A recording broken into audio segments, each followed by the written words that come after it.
Welcome back to the Unmeasured podcast to our first ever returning guest, Alexis. Welcome back to the podcast. Yay, I'm so glad to be here again, Sim. Thank you I'm so much. I'm so excited. If anyone missed Alexis's first time on the Unmeasured podcast, she was here with me for episode 4. We talked all about gentle nutrition. If you haven't listened to that episode, it's a must listen. It's one of the most popular Unmeasured podcast episodes that we've ever done. So if you haven't had a chance to tune into that, you definitely should go give it a listen after you finish listening to our conversation today. And Alexis is the dietitian, blogger, and mama behind Hummusapien, the food blog she created in 2011 in order to inspire others to eat happy, healthy, and balanced. She's also co-founder of local restaurant group Alchemy. She uses her passion for cooking and wellness as fuel to help others ignite a more freeing relationship with food. Through years of experience coaching individual clients, consulting with food brands, and conceptualizing restaurants, she combines approachable recipes with nutrition education to bring peace and joy back to the table. I am so excited to have you here today to talk about meal prepping, something that plagues so many of us. Before we dive into the listener question, I just want to take a minute to say that you just launched an incredible tool called Prepped.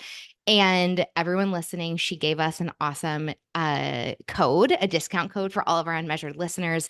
You can use code Unmeasured for 10% off of this guide to help you to get more comfortable and confident and feel so empowered around meal prepping for you and your family. And I have seen this guide. It is absolutely amazing. And I'm so happy, Alexis, to have you here today sharing your wisdom because we got an awesome question from a listener. She says, I've got a pretty demanding career and 2 younger kids. My husband also has a demanding career as well. I want to do more home cooking, but I'm honestly so exhausted by the end of the day that I have no mental energy to figure out what to make. How do you navigate feeding your family in a way you feel good about in the midst of real life? So, between your experience as a food blogger, as a registered dietitian, as the creator of Prepped, I'm like, there is no one better to be here talking about this question than you. So, thank you for coming back on the podcast Thank you. and joining me for this. I love it. I think the fact that I don't, well, now I feel like after creating Prepped, I feel like more expert status, but I think as someone who truly was so overwhelmed and stressed about what to make for dinner when I literally cook for a living and I felt like major imposter syndrome around that, I was like, I cannot be the only one, but I felt so just overwhelmed by how some things we cannot get started with something because the overwhelm, at least for me, the overwhelm just kind of freezes us. And Yes. that's the place where I really felt like I was up until kind of recently, till I kind of got a hold of this framework that made it a lot less overwhelming. So that's kind of how that all came to be. Do you feel like for you, when you think about your experience making food for yourself, for your family, did it get more challenging or more overwhelming after having kids, or do you feel like you also felt this pre-kids as well? No, this is totally overwhelming with kids because we have so much less time. And on the Yeah. weekend, when it was just me and my husband, it's like, all right, you're watching the game on Sunday, I'll prep all this food or I'll do this 1 hour during the week because I'm not as tired. Once you have kids, you're just so exhausted, not just physically, but mentally. I find decision fatigue is honestly, I think more is something I struggle with even more than the physical feeling of tiredness right now because I'm just the mental load of mothering, of I think especially as women, we tend to, no matter how supportive your significant other is, I think as women, we tend to really bear that mental load. Yes. So for me, planning what to eat, I was actually kind of resenting my husband because I was like, well, you make what's for dinner because I'm doing the doctors and the birthday parties and all this stuff. Why don't you figure out what we're eating this week? Totally. Getting pissed. This is your turn. And he'd be like, oh, turkey tacos, Yeah. choose the easiest, thoughtless thing, which okay, great. That's in prep. That's a quick meal idea. But It really does require thought and foresight, to not, yeah, and some people can like whip stuff up on the fly every night, and that's incredible. I'm just like not one of those people. I actually, my least favorite time to cook is at like 5 o'clock, when I'd say maybe most people are getting home from work and making dinner. I would way rather like chop some stuff in the morning while my kids are eating, or take an hour and a half on Sunday to just get a little bit ahead, so that at night I don't have as much to do. If I don't have, like, obviously if I'm making tacos and it takes me no time, or if I'm making like a really easy pasta, I can do that at 5 p.m. But largely I just like to, do as little as I can right before dinner, because my kids are hangry, I'm just like ready to get the show on the road. Totally. Well, also something that you just said that I really relate to is that it takes foresight and it takes thought. And I think even if you are someone who is committed to throwing things together quickly, or you're someone who feels like I'm not going to take 90 minutes to make dinner every single night, I want to be able to like bring things together quickly. I don't think need something super fancy. You still need to have whatever you need in your house, which Yes. means that you had to have thought about it ahead of time. You have to get it, it has to be there. And I think for me, it also is figuring out, okay, well, what of what I have am I making tonight? And even that can be really overwhelming. Or looking at nights where maybe my kiddo has an activity. And so we're Mhm. getting home like an hour later. And so I'm like, well, what if what we have takes less time to make? And Mhm. if I haven't had some foresight, if I haven't had at least a little bit of planning, then that's when I get really stressed out. And it's also when I might do something like eat, half a like family size Yes. bag of chips because I'm so hungry and I'm trying to like A figure it Costco out. side. And then I'm like, oh my gosh, I don't feel great. And now like I don't really want dinner. And like, what is even happening? So, I know. I'm like, I oh, guess we're having cereal and banana for yeah. dinner, which is like my kid's favorite night, obviously. But Like, does like anyone you else want said, some of these tortilla chips? literally, And we'll dip it in hummus and we're calling it a night. But yes. and those nights, like, will happen time to time. But I think to your point, like when you have a system and when you have a framework that feels good and works for you and works for your family and helps you to feel less stressed when it comes to planning and preparing, it's going to take the mental load of feeding yourself or feeding you and your partner or you and your roommate or you and your kiddos, whatever it might be. It takes that off of your plate, and it makes like such a huge difference. For me, a hurdle that I had to get over around meal planning was this feeling that meal prepping for me was tied to like dieting. And I don't know if you've ever had any Mhm. thoughts like that, or like a hurdle like that, or have had clients like that. But when I was super restrictive about what I ate, I would Mhm. have one day a week where I basically prepped every single thing that I was going to eat for that entire week. Granted, I was in law school at the time. I was living alone. It was just and me alone in my kitchen. And so I would make everything on Sunday. I would put it into Tupperware containers. And I was like, great, everything is hyper controlled for the week. Everything has been measured. And that was a really intense time of like quote unquote meal prepping for me. Right. Now, there was no like deliciousness in those meals. There was no thought about pleasure. There was no intuition or really even like nutritional balance. It was about, for me at the time, staying vegan and also calorie counting. Mhm. Um, and I then, when I found intuitive eating and was working on my relationship with food, it was so much more about like being in the moment and really tapping into what I wanted.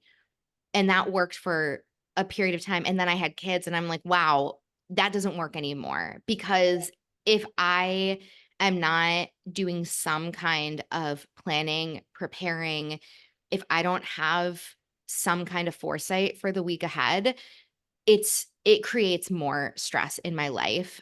We're not getting fed in a timely manner, and Right. everyone's not getting their nutritional needs met. And so I had to sort of like work on overcoming that hurdle of meal prepping is not something that diet culture owns. It's not just for restrictive eating patterns. It can be part of a really healthy, nourishing relationship with food. Have you ever run into that yourself or with clients that you've worked with?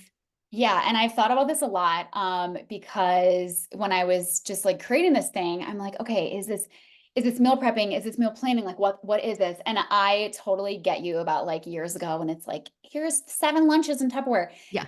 Prepped is totally not that. And prepped is more, when you think of the word prep, it's more from a place of like being prepared to be ultimately less stressed around like dinner time chaos versus like prepped food in containers. And when you see this guide, it's so much more about like a shift in the framework. Because for me as a mom, and even if you don't have kids, like I'm like, this system is broken. I need to totally shift how I'm thinking about this. And I've had to do this with a lot of things in my life. Like I need a new system for how I do this, even like folding the laundry, which I just think about my kids' laundry has been sitting like outside for like a week because I don't have it, like, I don't have a system for it yet. It's just like whenever it gets done. And I couldn't survive with like meals being that way. So the guide is very much focused on pleasure. And even in the sense that, like, for us, Friday nights are for pizza.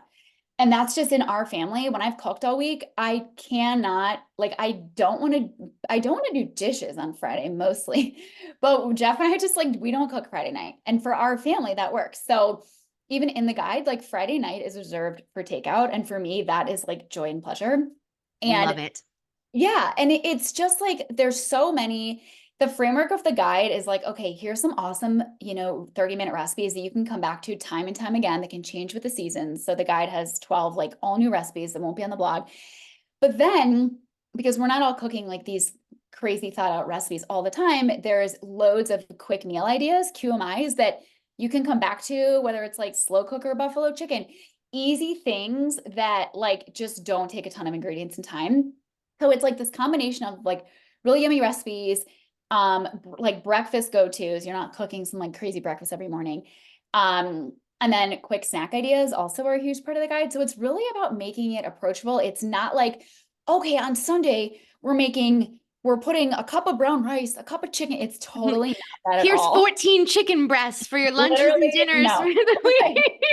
So yeah, that's like my worst nightmare. I So know, it's same. totally not like, here we're gonna meal prep and like have everything in, ready to go. It's way more like, okay, let's have a framework so we in our brain know what we're gonna make for the week. That's loose because again, Simi, you called out like, how am I gonna like, I went through a big phase just like you, where it's like, I'm not gonna plan what I'm having for dinner Thursday because like, what if on Thursday I want Mexican and I planned out to have Asian, whatever.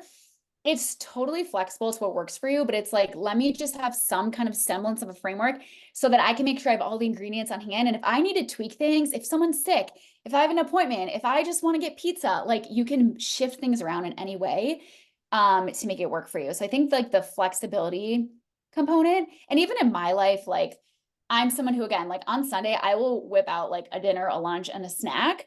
Some people would rather take a little more time during the week, and that's cool. But it's like totally just doing what works for you. And the whole framework is like shifting the timeline of when you do these things, when you write out what you're going to make, when you grocery shop, and when you do a little prep.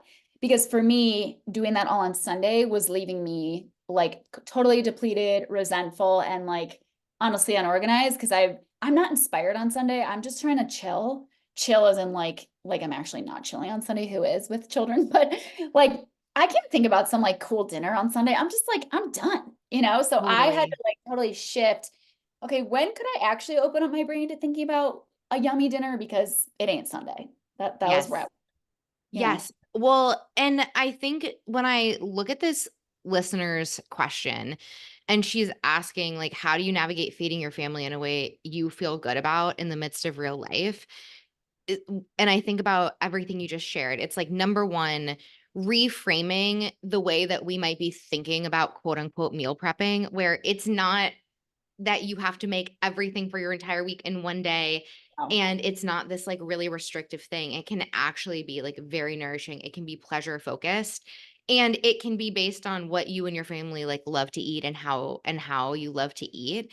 And then mhm. also like you actually have to identify the steps that need to take place to have food on the table. You know, it's like there are steps that must happen to get from point A to point B. And if we just pretend like those steps don't exist, then we feel really, really overwhelmed. So to be able to call out those steps and break them up and plug them into your week in a way that feels manageable and Mhm. works with like your energy levels and all of that, you're going to be able to take this framework and create a system in your life with your family that is going to reduce so much of the stress. And I know I grew up in a family where, gosh, sometimes I think I'm like, how did my mom do this? We ate dinner, we sat down at the table basically, I mean, every night for dinner. I'm thinking when we were young, like I don't know that we didn't go out to eat that often. Like, I feel like going out to a Sure. restaurant was a very special thing. It was Mhm. like, this is a celebration. This is more of a special thing. It wasn't like we're eating out at restaurants multiple times a week. Although we did get, my sister and I, my mom always got us Taco Bell after our dance class once a week. So I know that like on our dance class night, we got Taco Bell and that was like our, like our drive through night. But outside of that, we were at home eating like at the table as a family every night of the week. Mhm. And I I feel like that was important. Like, I feel like that was a really wonderful time for us as kids and for us to connect as a family. And that's something that I want to have for my own family, like as much as is possible. I do Mhm. think life is a little more like fast paced and a little more jam packed now than it was like when I was a kid. And that just is a reality that we have to tend with. But it is important to me, and that means cooking, and that means having food on, being able to sit down around the table and have a meal, and because of the way that Tim and I, like, our work schedules and everything, I'm the one who cooking dinner, like, falls on, Mhm. and I want to be able to do that for myself, for my kids, for our family. Um, and if I don't have a plan, it absolutely does not happen. Mhm. I relate to that so much. And I think that like I was the same as you. Like we had dinner every night at like 5 o'clock. And it was, yeah, like I had really wonderful memories of that. I also want to say that like dinner at my house, if anyone's listening, like it is still pretty stressful, as in like my 1-year-old is like throwing food everywhere. My toddler is like, I want goldfish. Like it's not this Yeah. like beautiful No. scene. I just want to clarify. I know that like I am laying the foundation and I'm controlling the controllable. All I can do is make a nice meal and cross my fingers. I know it's gonna be nuts. So Amen. I'm gonna turn on some music. No one's gonna eat it except me and my like reality check. So I just want to say that because like I know I think eating around the table, we all have this picture of like and growing up, like it didn't I don't remember it being chaotic, but I don't Me remember neither. like I once. know. So maybe we were like 8. I don't know. But so there's that level. But I think oh, what was the other thing I was just gonna bring up? I'm trying to what was the last thing you just said about um If we I'm don't sorry. have a plan, if you don't have a plan, it doesn't happen.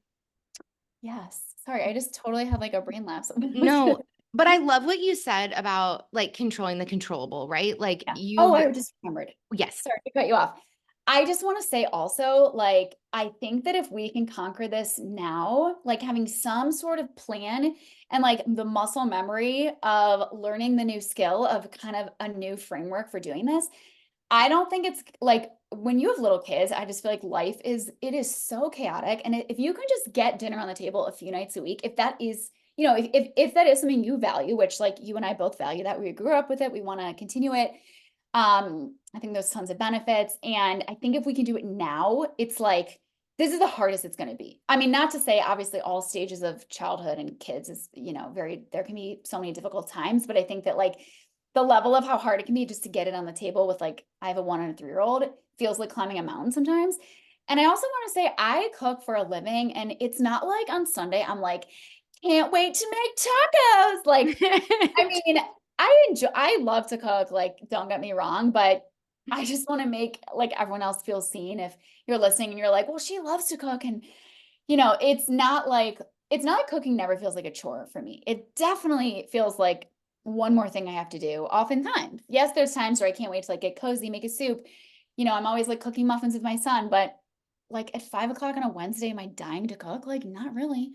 But I do it Totally. because I know I don't want to compare it to working out, but like I'm trying to think of something where I'm like, I'm not in the mood, but I always like feel better Yeah, after I do it. And sometimes that's what cooking can feel like. And I do think that the more, again, our brain doesn't want to make decisions. So if you're new to this, like going to make this plan or going to cook, it might feel like a really big leap, but as you do it, like repetition really helps making that like, oh, do I want to cook dinner?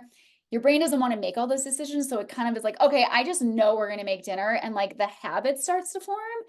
And again, not to say it's always like the easiest thing. I'm dying to make dinner. I'd rather like watch a TV show or something, but the realities of like being a mother.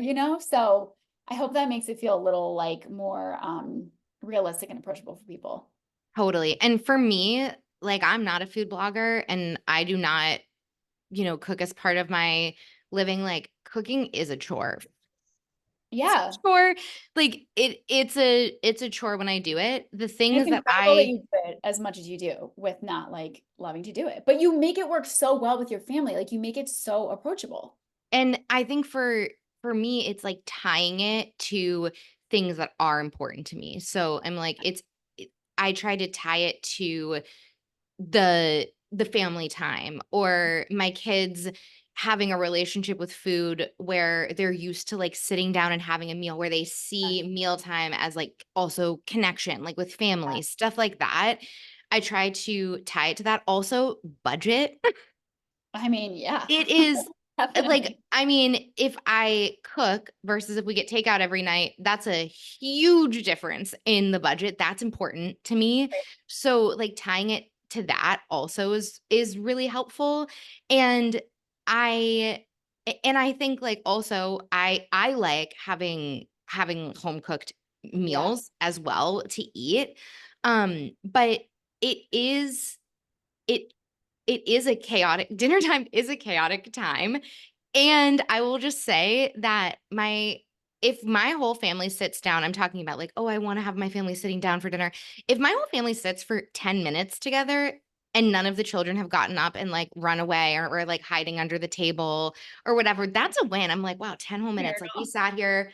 I think everyone took a bite of a vegetable. Like, this is amazing. And without a doubt, like, I would probably place a bet of, like, $1,000,000 that every night when we sit down for dinner, one of my children will say, "Oh, is this what we're having?" That's my 3-year-old every night. He's like, I want it. Yeah, I mean, without a doubt, it's like someone saying that, and then I will say something along the lines of, "Yes, this is what we're having. Yeah, I totally understand if it's not your favorite. I would love if you would give it a try. You might find out that you like it. You really liked it last time I made this. Also, the way that you said that kind of hurt my feelings. Like, is there another kinder way that you could say that?" literally, that's my Every life. night. I'm like, I'm glad "Well, you we're I'm glad you practicing brought that up manners, I because guess." yeah, because I think people also like they're like, "Oh, is this like kid friendly? Like is this like a family meal thing?" And my take on that as a dietitian is like just being like real talk here. When I make dinner every night, like my kid is not just like eating it every night. Absolutely not. But I'm also not only making things that I know he'll eat. Like if I served, I'm trying to think, I can't even name like honestly meals that I know he'll eat because it's so up in the air to be like he won't Totally. eat pizza, he won't, whatever. I serve what I make. It might be a tiny, tiny little bite alongside like his safe food, which for us is like banana with almond butter, fruit, Mhm. um, a new kind of like I got those little like non Stone Fair Kitchen like pita like non dippers. That was like a fun novel little bread. Um, Whatever. I just want to paint a realistic picture that it's not like my kid is eating. I couldn't tell you last time he like willingly ate a vegetable that wasn't in a smoothie, mind you. So Mhm. it's like he's not. I'm not saying, okay, here's these chicken parm burgers for dinner, and like my toddler gobbled them up. Like, Totally. did he see it on his plate? Absolutely. Did he eat it? Probably not. But I'm not just cooking like based on his needs. It's like, this is what's for dinner.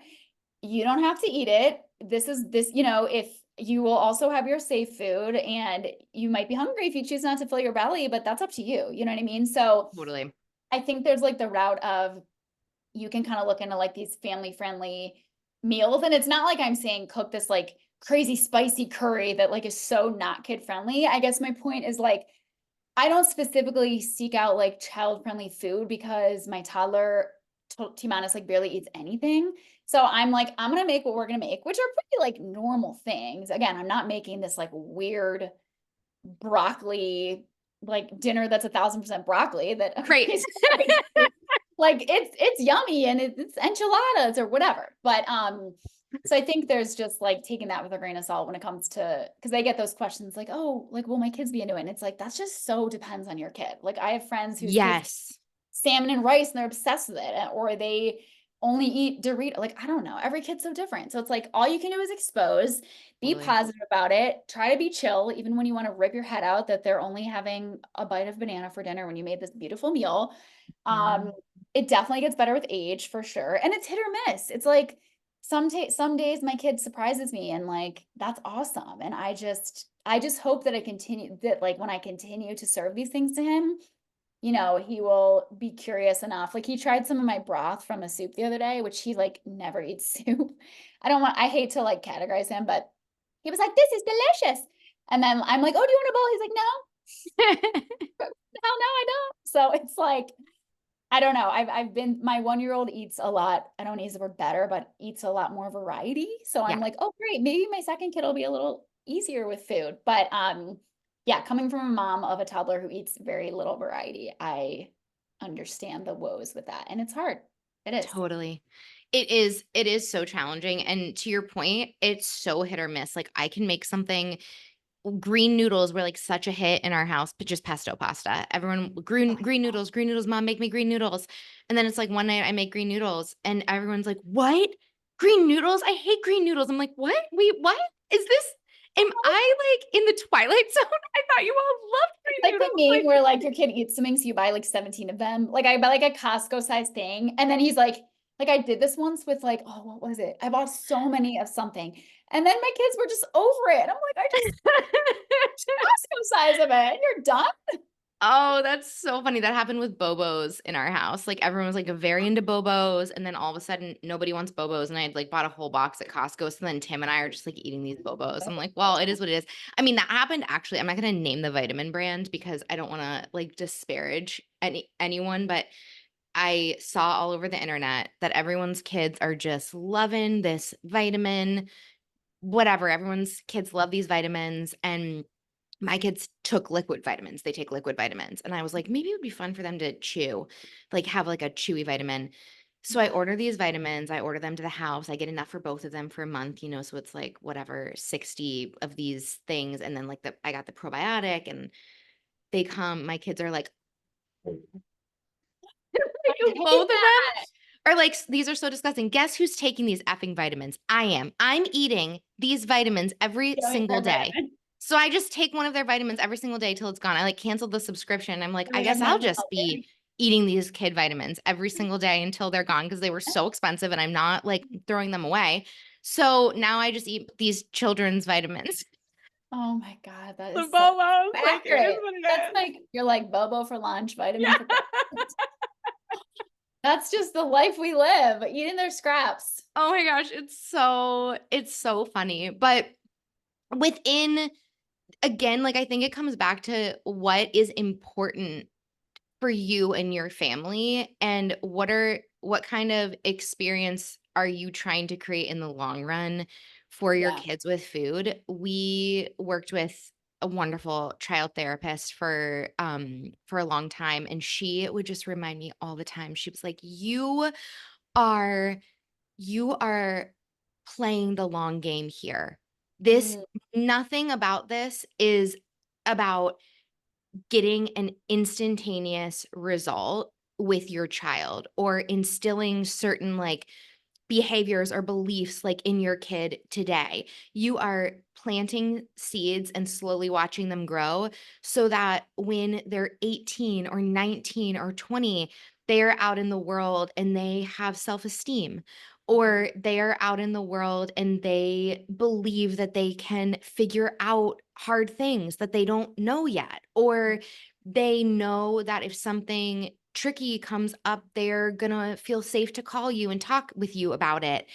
And I think it's like the same thing when I think about their relationship with food, or even like our relationship with food as a family. Like, to me, for many different reasons, I want something home cooked most nights.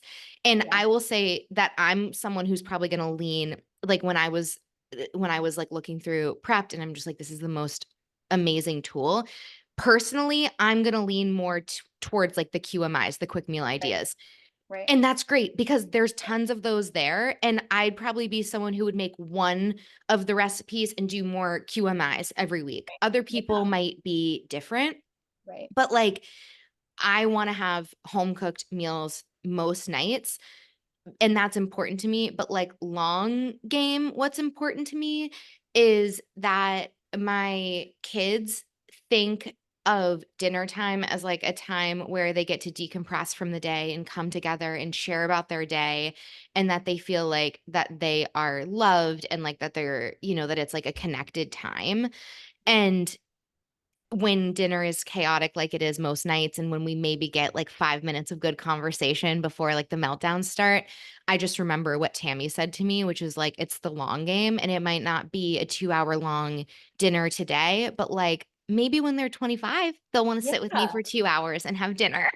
Yeah. And it's a habit. It's like working, it's like doing the hard work to form a really, really important habit. And I think I resonate with that so much because like just growing up, I really like my family really celebrated food. And my mom, I was lucky, like I had one of those moms that like never talked about weight, never talked about like she just wasn't like that. And I didn't realize it at the time, but I feel so lucky now to have grown up with such a like quote unquote normal setting with food, like Yeah, just making yummy dinners. There was so much like fresh produce, and that's just like how my mom was. And she never it wasn't a thing. It's just like how it was. And she would always make dessert, like a delicious apple cake or like whatever. And yeah, that's just something I look back on and I'm like, man, thanks, mom, for like that was a gift. And it's something that, yeah, I was like, I have to instill this in my family because it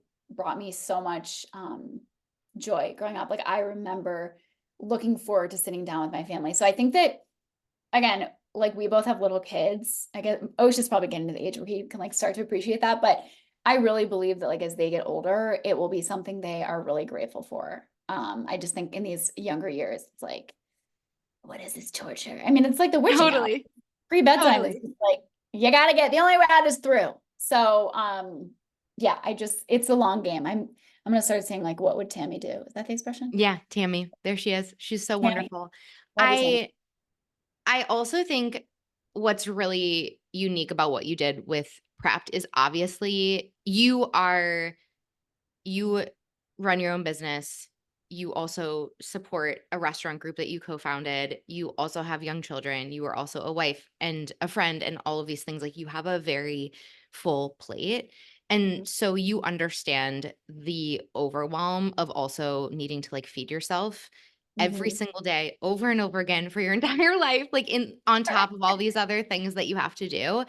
Yeah. But you aside from that, you have this incredible nutrition education, and you really understand nutrition in a Mhm. way that the average person does not.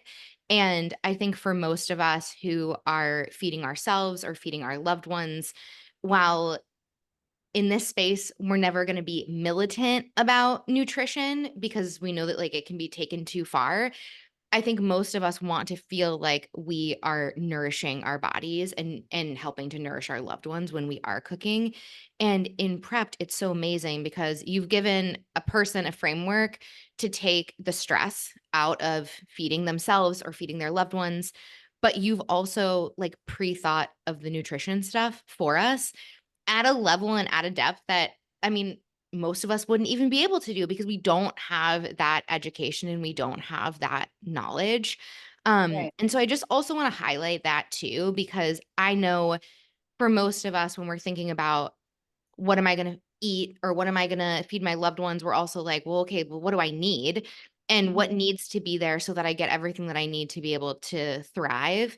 And that can be a second added layer of overwhelm on top of just trying to figure out like how to feed yourself. Yeah, totally. I think also just like in today's day and age, it's like, well, what is healthy? Am I, we all like there's a different answer for everyone probably Yeah. because we're all like different. But I think that like I'd like to think life, would be a lot harder if we weren't just baseline like nourishing ourselves. Like Yeah. that's okay, what can I do today? Like I can feed my family healthy food that also tastes delicious with like while honoring joy and pleasure and all these things. The thread of pleasure I wanted to be a really big component of this guide because I think again, like circling back to the beginning of our conversation, meal prepping can sound very like just like void of pleasure. And that is so not what this is. So it's showing people again, like you can have both. Like you can make Yes. a really delicious meal that has all these different components, not components like complicated components, like there might be cheese and whatever. There's pleasure in the meal. And it's nourishing and it's not too difficult to make. If that makes sense. Totally. It's such an amazing guide. It's such an amazing tool. I said this at the beginning of the episode, but I do think that planning meals and feeding ourselves and feeding our loved ones is something that can feel so overwhelming and can really plague us. And Yeah, you that's why I have made this because yeah, it's Amy. yes, yes, and this is such an incredible solution. I'm so excited for everyone to check it out. We're gonna put the link to Prep. I'll put the link to Prepped in the show notes, and you can use code unmeasured for 10% off the guide. Thank you so much for giving us that little extra discount. It was so generous of you, Alexis. And You're when welcome. we were talking about the nourishment and nutritional, thinking through nutritional needs, if anyone is curious about Alexis's approach to that, you should definitely go back and listen to episode 4 where she talks all about gentle nutrition. It's such an amazing, insightful episode on how to approach nutrition in like a non-obsessive way, but in a way that really does help your body to thrive. So, thank you so much for coming on. Thank you for sharing these insights with us. And thanks for making Prepped. It is awesome. It's so chock full of delicious recipes and an awesome framework that's going to help us all. Thank you so much, Sam. I hope everyone loves it. Love you.